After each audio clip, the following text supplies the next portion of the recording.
Hello mga langga, kumusta kayong lahat? Here again, the Karen Official.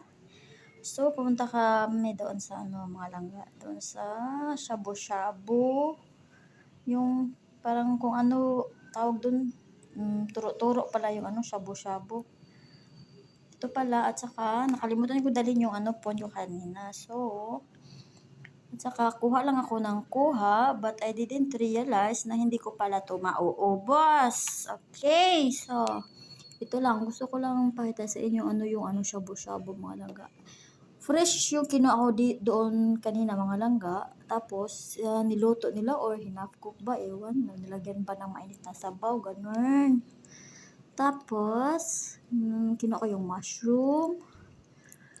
Ito yung, yung, sa isa-isang presyo nito mga langga. Isahan. Saka, kasi paborito ko kasi yung seafood, ganun.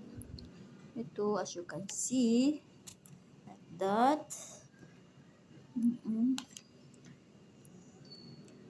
Basta marami doon mga langga, pero ito kasi yung favorite ko mga langga. Saka ito, ganun.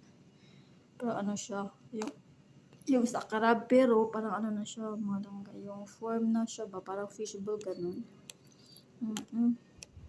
Ito, ganun. Ganun. Ganyan, ganyan. Ganyan mga langga. Tsaka 700 something yung nabayad doon mga langga. Dito lang mga langga. Anyway mga langga. So I just wanted to show you what is shabu-shabu all about. Okay? So, okay tayo mga langga. Thank you sa panonood mga langga. Okay? Kumuha ko ng yung kangkong, yung cabbage.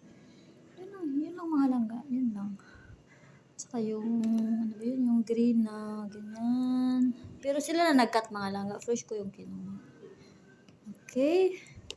So, thank you sa panonood mga langga. Thanks for watching. God bless.